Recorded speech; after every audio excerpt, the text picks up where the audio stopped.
இன்னைக்கு சமையலோட ஒரு mini vlog போடலான்னு நினச்சேன். இன்னைக்கு சமையலுக்கு என்னெல்லாம் எடுத்து வச்சுருக்கேன்னா, 2 வாழைக்காய் நறுக்கி வச்சுட்டுருக்கேன். 2 பெரிய இந்த மாதிரி பெரிய கத்திரிக்காய். இது கோட்டார் கத்திரிக்காய்ன்னு சொல்லுவா, நாகர்கோவில் பக்கத்தில் இருந்து வர்ற கத்திரிக்காய். இதை அப்படியே சுட்டு கத்திரிக்காய் குஜ்ஜு பண்ண போகிறேன். அப்புறம் இன்னைக்கு துவாதசி ஆனதுனால கொஞ்சமாக ஒரு நெல்லிக்காய், ஒரு மிளகா, கொஞ்சமாக தேங்காய் எடுத்து வச்சுட்டுருக்கேன். அப்புறம் வாழைக்காய்க்கு தேங்காய் எடுத்து வச்சுட்டுருக்கேன். இந்த தேங்காய் துருவும் போது இப்படி கட்டியாக விழுந்ததுனால நான் அப்படியே தேங்காயை போடாமல் அதை அரைச்சி பொரியலாக பண்ணலாம்னு நினச்சிட்டுருக்கேன். அதை நான் போடுறேன்.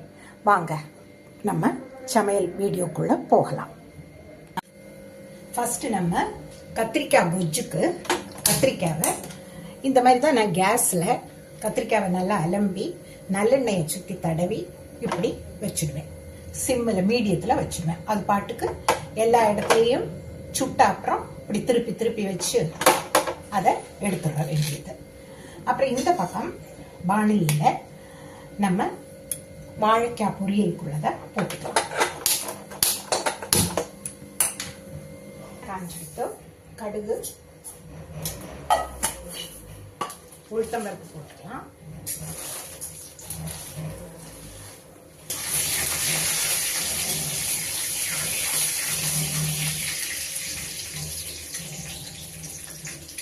கொஞ்சமாக கருவேப்பிலை போட்டுக்கலாம்.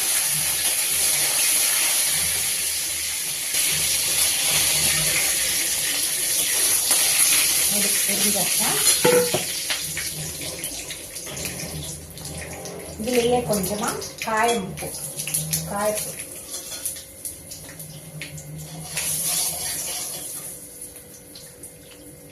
வாழைக்காய் போட்டு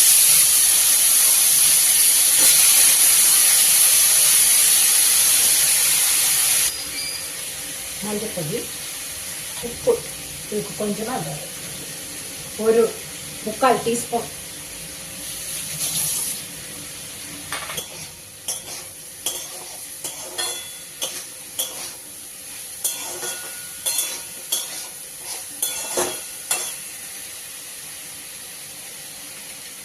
தண்ணி விட்டு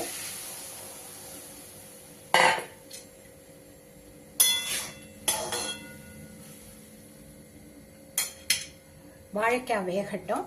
கத்திரிக்காயும் நல்ல சிம்மில் வச்சிருக்கேன்னா நல்ல எல்லா பக்கமும் திருப்பி திருப்பி விட்டு இப்படி சுட வைக்கலாம். அடுத்ததா இந்த வாழைக்காய்க்கு நான்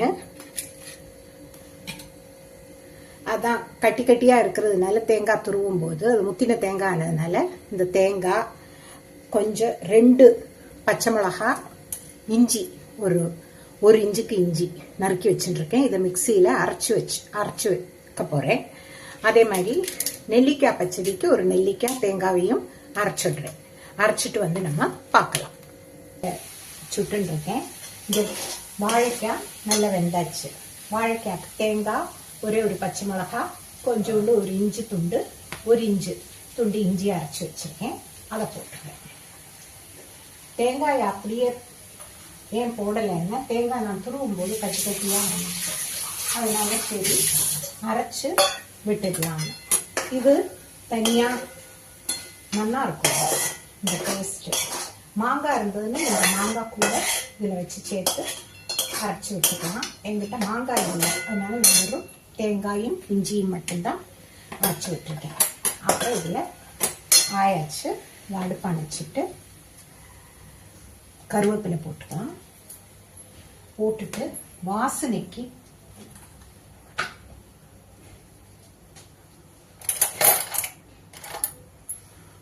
கொஞ்சமாக, ரொம்ப கொஞ்சமாக, ஏற்கனவே நம்ம எண்ணெயை விட்டு தான் தாளித்து கொட்டியிருக்கோம்.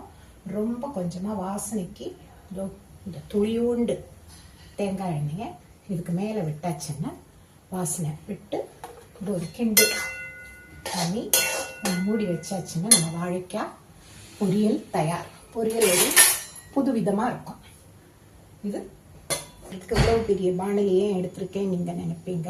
அதுக்கு தான் நான் இதுலேயே தக்காளி, கத்திரிக்காய் கொஜ்ஜு செய்கிறதுனால இதை எடுத்திருக்கேன்.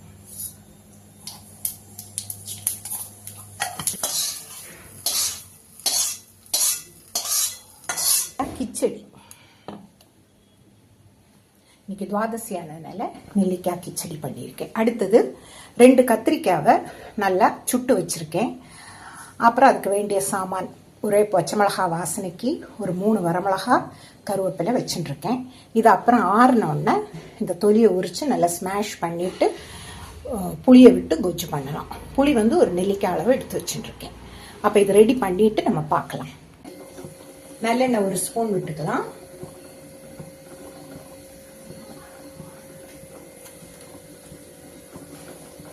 ஒரு ஸ்பூன் நல்லெண்ணெய் விட்டுருக்கேன்.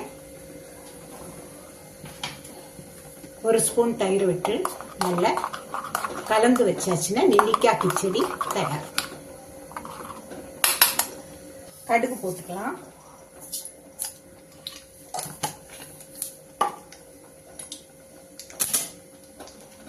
ரெண்டு வத்தல் மிளகாயும் ஒரே ஒரு பச்சை மிளகாய், கருவேப்பிலை. அதுலேயே இந்த கத்திரிக்காய்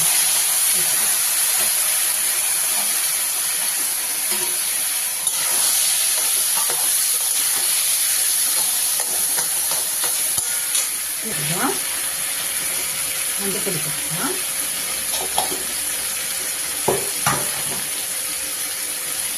கொஞ்சமா காயப்பொடியும் போட்டுக்கலாம்.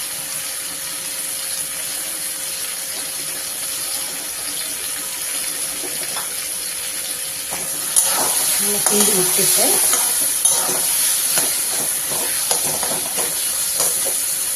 ஒரு நெல்லிக்காய் அளவுக்கு புளியை கரைச்சி வச்சிருக்கேன். அதையும் ஒரு 3/4 ஸ்பூன் கல் போட்டு பார்த்தேன்னா கொஜ்ஜு ஒரு 10 மினிட் கொதிச்சாச்சு. கத்திரிக்காய் கொஜ்ஜு, புளியிட்ட கொஜ்ஜு ரெடி. இனிமேல் அடுப்பை ஆஃப் பண்ணிட்டு கொஞ்சம் கொத்தமல்லி இலையும் போட்டாச்சுன்னா அவ்வளோதான். அப்படி ரொம்ப சிம்பிள் சமையல் இன்னைக்கு. சாதம் பருப்பு குக்கரில் வச்சாச்சு. அப்புறம் கத்திரிக்காய் கொஜ்ஜு, புளியிட்ட கொஜ்ஜு, நெல்லிக்காய் கிச்சடி, அப்புறம் வாழைக்காய் தேங்காய் போட்ட தேங்காய் அந்த ஸ்டைலில் பண்ணியிருக்கோம். அவ்வளோதான் இன்னைக்கு சமையல். அப்படி ரொம்ப சிம்பிளாக முடிச்சாச்சு ஃப்ரெண்ட்ஸ். வாழ்க வளமுடன். நன்றி, வணக்கம்.